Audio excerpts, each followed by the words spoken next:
Am I the idiot for yelling at my roommate for not sharing ice cream? I live with my sister and her boyfriend, who I will refer to as a roommate. He is my age and was my friend before he met my sister.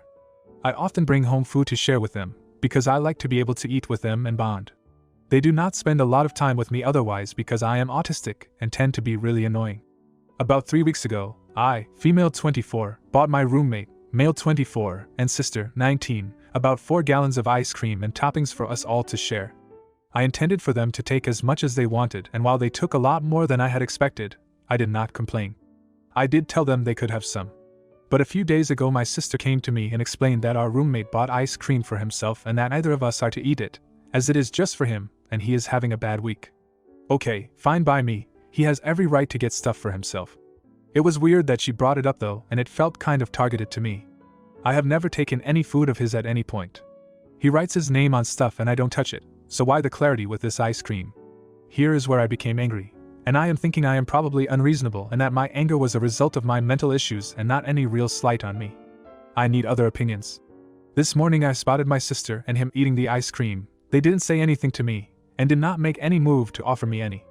I made a sarcastic comment about him not sharing when I shared so much fairly recently. And he replies really in an irritated voice with, "I only had one bowl." The thing is, it was a cereal bowl-sized serving of ice cream, absolutely loaded with toppings like it's no-wait day at the Froyo shop. I don't know if he had more after that or if my sister ate the rest, but he certainly had more than enough of my ice cream to not be considered an insignificant amount. So him acting like it was such an insignificant share pissed me off. Not only could he not be bothered to share with me, he goes out of his way to tell me he won't share with anyone, only to share with everyone in the household other than me. And then on top of that, he dismisses what I shared with him as being insignificant. I understand that she is his girlfriend, but he specifically had her tell me he wasn't sharing this ice cream with anybody, so it feels really shitty that he actually only meant that I specifically could not have any. I yelled at them I would never share any food with them again. I stormed off and apologized later. He and my sister both agree that I was being unreasonable. I spoke to my mother about it though, and she agreed with me that he was wrong and I should not share food with them anymore. Am I the idiot for yelling at him when he really did not have any obligation to share with me? You're the idiot. You have no more right to your roommate's food than you do to rummage through their wallet. Well and good that you decided to share your ice cream, but if that meant that they could never have ice cream again without you having a right to it, that doesn't work. You're the idiot. You threw a temper tantrum, which you are entirely too old for. You chose to buy ice cream to share, which is great.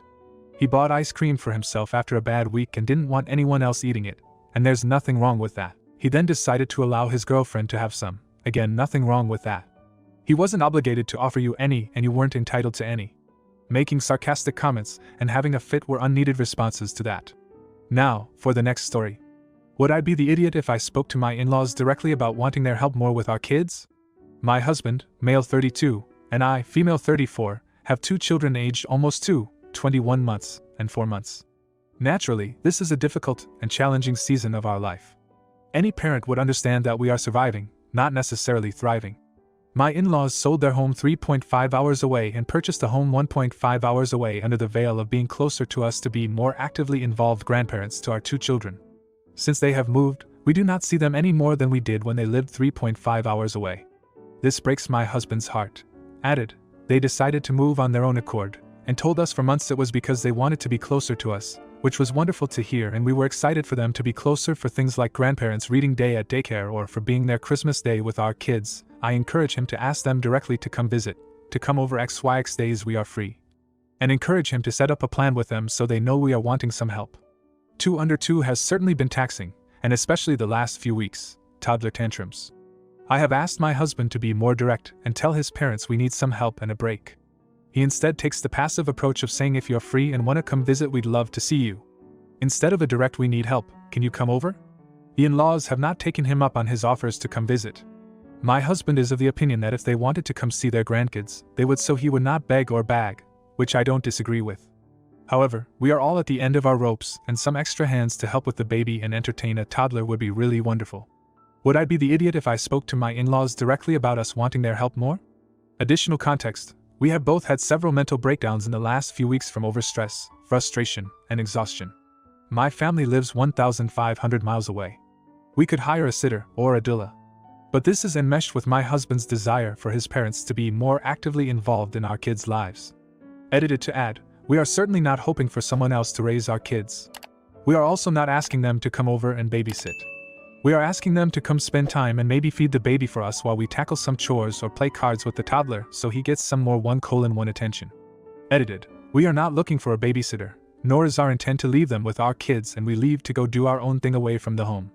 We are hoping/asking for them to come join us in our crazy on a Saturday for a few hours. Our kids are in daycare during the week and we both work full-time. We are not looking for childcare solutions. Just a little relief from the crazy on a Saturday now and then. I also am asking mostly because my husband wants to have his family help and is heartbroken then don't want to help more. We can totally hire someone easily. I am asking how, or if, it is appropriate for me to tell them directly that we would like their involvement, specifically. You're the idiot. You and your husband chose to have these kids. They are your responsibility. Your husband's approach with his parents is fine if they want to help, they will initiate it. You are not entitled to anything from them, whatever your husband desires. As you said, you can hire a sitter/nanny/ or whatever. Yes, you would be an idiot. Your in-laws aren't obligated to help you with your kids. If you need help, hire some help. You even say in the post that you are able to do so. It's sad that they don't want to come visit more, but I think your husband is taking the right approach.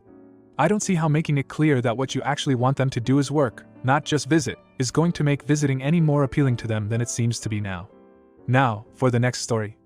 Am I the idiot for having semi-long phone calls with my family while on my honeymoon? Me, female 29, and my husband, male 30, are on the 5th night of our honeymoon out of state. Last night I got a call from my sister, female 21, who lives with us, that my brother, male 23, was in an emergency situation. We talked for about 30 minutes as she explained what happened. Some of it did involve cops coming to my home. Tonight, my brother called me asking for my advice. The situation is very serious and may involve legal implications even though he is innocent. He and I talked for a half hour, and my husband decided to try to go to sleep. I admit I should have left the room for the call, but I guess I thought he was somewhat invested and might want to hear what was going on. He chimed in a few times to also offer advice to my brother. I offered what I could, being so far away, and we made a plan for when I got back. After that call, I immediately called my grandma who is in the same town as my brother to see if she could reach out and help him while I am out of town. I spent 13 minutes giving her the rundown. When I got off the phone with my grandma, my husband was upset. He felt like I should have just had a brief conversation and reminded them I'm on my honeymoon and to not disturb us. He was also mad that I spent so much time on the phone while he was trying to go to sleep. I would normally agree with him if it was some sort of minor family drama. However, we don't normally have any sort of drama, and this is an extreme situation. We are very close, and I didn't feel it was right to leave my younger siblings trying to figure it out themselves. He and I will discuss it in the morning if it's still bothering him, but I just have to know, am I the idiot for spending time on the phone with my family during our honeymoon? ETA. My phone call with my brother was to get a plan for when I get back, and my phone call to my grandma was to get him some emotional support while I'm gone. Both phone calls with the purpose of quickly, but compassionately, handling the situation to the best of my current ability so I could bring my focus back to my husband for the remainder of our trip. Realizing now that the purpose of these calls may not have been clear to my husband, so I will discuss with him when he's up in the AM. Not the idiot. Emergencies happen no matter what someone has going on. He is being very cruel to expect you to blow off family, even on your honeymoon. Apparently it's a legal issue, so ask how he would feel if his sister blew him off while she was on her honeymoon. If you were just chit-chatting, you would be TA, but you weren't. He's being unreasonable. You're the idiot. What do you think you can do for him from many miles away? If he needs a lawyer, have him talk to a lawyer. Your advice isn't helping him legally. If he needs to talk to someone, have him talk to someone back home. How are you solving anything you have no control over and needs to be handled by a lawyer? Now, for the next story. Am I the idiot for not paying my daughter's rent anymore due to her jealousy towards her sister? I, female 43, have 22 Sam and 14 Kathy daughters. Our family was dirt poor as Sam was growing up. It was a bad time overall. We knew something needed to change when Sam was 8, so I went to college at night. We could only afford a few classes a semester, so it took longer than 4 years. I finally graduated when Sam was 14, but we were still poor even with a new much better job due to debt. When she was 18 it finally got a lot better. I got really lucky and ended up in a high demand field. We went from struggling for food on the table to being able to go on vacation twice a year without problems. Kathy was 10 when she was much more stable, so her and Sam's childhoods are a lot different. Kathy can go to a nice school while Sam's school was a poop inner-city public school. I don't have to buy from thrift stores anymore. She has an iPhone and so on. Now I pay for Sam to go to college without any debt, and she comes on all family vacations free, pays her apartment rent, and so on. The problem is Sam is so jealous of her sister, the school is taking people on a trip to DC, and that's where all of this came to a head.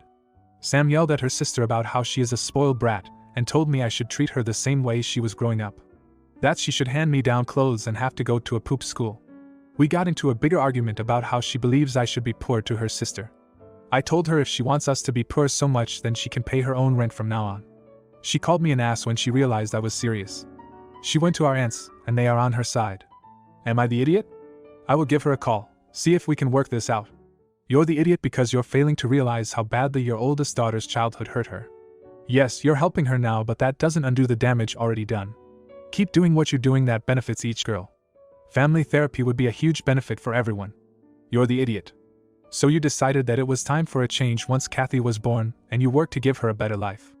Sam had a shitty childhood, but you're giving Kathy a much better one, and can't see how fricked up that is? Am I the idiot for addressing a white belt woman's behavior during jiu-jitsu class? I, male 31, am a blue belt who trains at Beta Team Jiu-Jitsu under Craig Belushi in Austin, Texas. I returned to training after a significant break. Jane, 25F, a white belt woman, has been practicing BJJ for a little over a year. She's quite passionate about the sport, and loves John Danaher, and idolizes Gordon Ryan. Our instructor doesn't cover leg locks in our class for good reason, but Jane took it upon herself to learn them through the Danaher videos. The incident, during one of our rolls, I was paired up with Jane. She wasted no time and pulled guard, swiftly transitioning to a single leg X guard. Her technique was impressive, but her eagerness to secure a heel hook worried me. I managed to avoid her initial attempts, but she persisted, refusing to listen to my concerns. I became increasingly concerned when she aggressively targeted submissions, including leg locks that hadn't been taught in our class. She was extremely aggressive when we were rolling, when I was trying to not use my strength to simply overpower her, because neither I nor she would benefit from it. After all, we aren't trying to beat each other, we're trying to get better at jiu-jitsu. She did not show the same courtesy, and she loves to go for stuff like neck cranks, wrist locks, cross faces. I think she even went for a kanibami before she fell onto her face on her own. Politely, I requested that Jane refrain from applying such techniques, explaining that I hadn't learned them yet and would prefer to focus on the techniques taught by our instructor. Unfortunately, my requests fell on deaf ears. Jane continued to disregard my concerns and persisted in attacking my legs throughout the roll. As the roll continued, Jane shifted to an outside ashigarami and initiated a straight ankle lock. She cranked it hard, and despite my immediate tap, she held on for an extra second before releasing the submission. This left me feeling frustrated and concerned for my safety. In response, during the next roll I transitioned into a dominant position called the crucifix hold. This position allowed me to maintain control over her movements and assert my boundaries until the time limit expired, without resorting to excessive force. I did not attempt to submit her because I no longer wished to roll with her. Post-roll fallout, once the class concluded, I approached Abby, a new white belt, and cautioned her about Jane's approach during rolls. Additionally, I warned Julia, another blue belt who is new to our gym, to be cautious when rolling with Jane due to her tendency to roll with excessive force. Jane learned this, confronted me, and accused me of alienating her from our training community. She said she should get to decide how hard she wants to go with her partners on her own terms. Am I the idiot for addressing Jane's behavior during our jiu-jitsu class? You're the idiot. You always go to your instructor with these kinds of problems. You were alienating her. If she rolls in a way you are uncomfortable with, you remove yourself, but you don't get to tell others how they should feel with the roll. You're the idiot.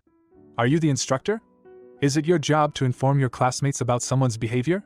Is it your job to correct Jane? How about you focus on you told Jane you didn't like how she sparred, so don't spar with her again unless she agrees to stick to what was taught in class. Anything outside of that is none of your business. Either take it up with the instructor or stay quiet. If you like this video, you'll probably like these too. Also, while you're here, please consider subscribing. It's your support that keeps this channel alive and allows me to make better and longer videos. Have a great day.